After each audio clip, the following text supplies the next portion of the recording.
when I look back at my life, it's not the moments when I chose not to do something that hurt me the most. Rather, it's the moments when I laid low, when I could have soared high, that actually do hurt the most. Let me just ask you all something. Have you ever had sleepless nights where your heart is pounding, your eyes burning? There's always that lingering presence telling you, hissing into your mind, reminding you of all the choices you let slip by, the very chances you did not commit to. Have you ever had those thoughts yearning through your very own ears? You all probably have, right? To make this more clear to you guys, and to make this concept a little less hazy, I would like to start by saying the weirdest things in life is that the greatest regrets do not stem from what you did do. Rather, they stem from what you did not do at all.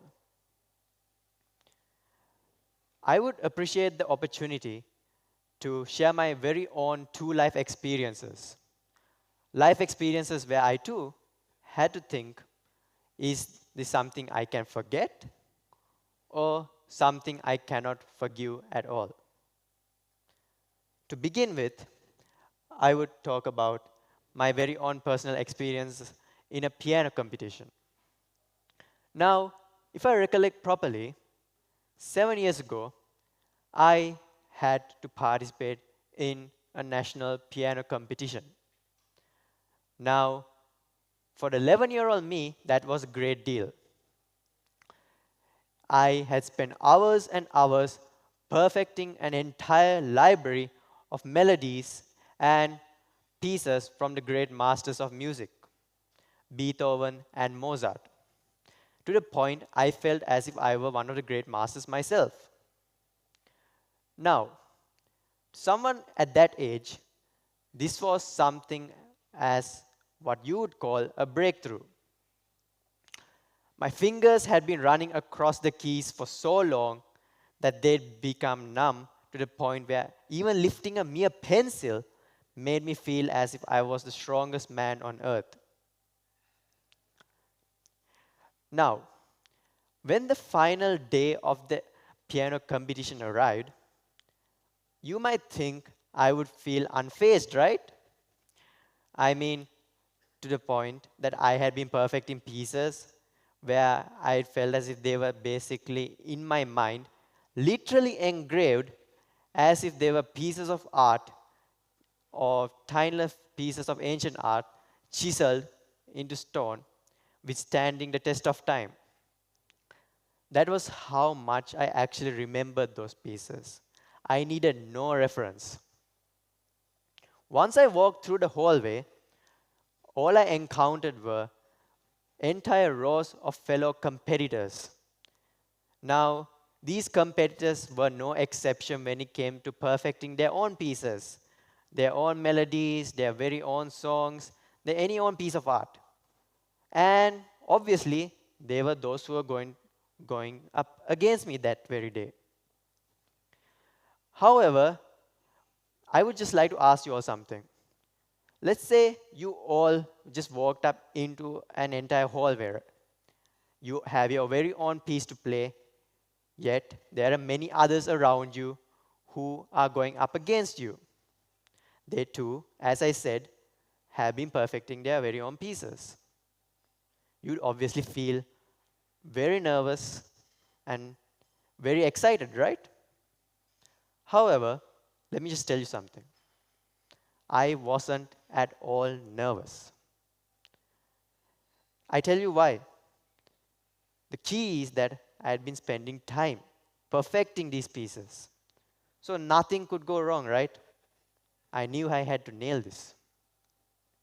The very moment my fingers brushed the keyboard of the piano, the fingers knew their very role.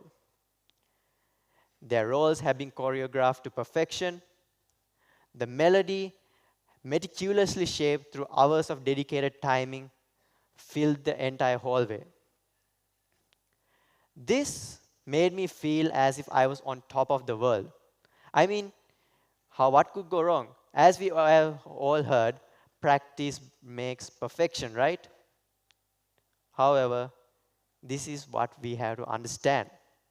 This is not how life works. Something will eventually go wrong.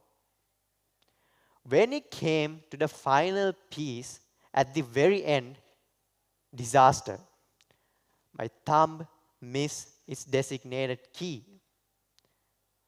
And I watched as my entire tower of cards fall to the ground, hitting rock bottom. That perfect piece, which I had played until the very last moment, turned into an undecipherable mix of jargon. Silence filled the hallway. I mean, who would want to listen to something so ridiculous from that point onwards, right? And to see something so grand fall to the ground while it had been building from the very beginning, obviously, it's a shock, right? As I said, that silence enveloped the entire hallway to witness my inevitable failure. Obviously, I was devastated, felt hopeless at the very moment.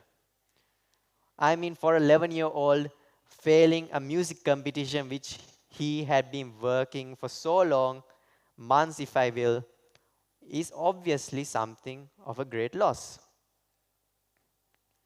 However, when I look at it today, I don't see it that way. I see it as something that I have made peace with, something I had learned to rebuild myself from. It's a mere mistake, a mistake I have made peace with. However, this is not the case when it came to another incident in my life. This one is bound to shock almost every one of you. A regret in my life that still haunts me to this day. If I can recollect, a few years ago, that is when I was in my 7th grade, there used to be a man who was poverty-stricken, who lived in my very neighborhood. I never really knew that man and obviously didn't even want to know him. And I tell you why. That's because everyone else in the neighborhood loathed him. He was the boogeyman of the entire neighborhood. And obviously, who would want to make friends with a boogeyman, right? You would be a boogeyman too. So, what everyone in the neighborhood said was that this man had a poverty-stricken past, did not have any children, and was orphaned himself as a child. However, the facts failed to hinder my own perception of him. My own perception of him was that he was someone who had to be hated, who was meant to be hated, and will always be hated. And obviously, I was very young back then. There was very little that can be done to change a young mind like that. Basically, he suffered from a lung infection. He suffered from acute pneumonia. And everyone else in the neighborhood did not really take much attention of this. And in the end, I couldn't care less either. However, my father, who used to be the local physician, decided to take action and asked me to go and provide these medications. Now, think for a moment. If someone were to ask you to help the devil or the supposed devil, would you go and help him, even if he had broken an arm or a neck? Obviously not, right? He's the devil. And to me, this man was the devil. So I decided not to help him.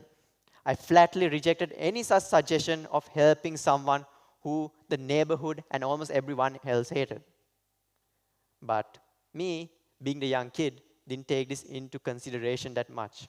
When I look in depth closer, the real reason as to why I rejected this, from my point of view right now, is because I let the weight of my imagined shame of the children of the local neighborhood and their echoed laughters following me on my way back home weigh heavier than this man's destitution and his desperate situation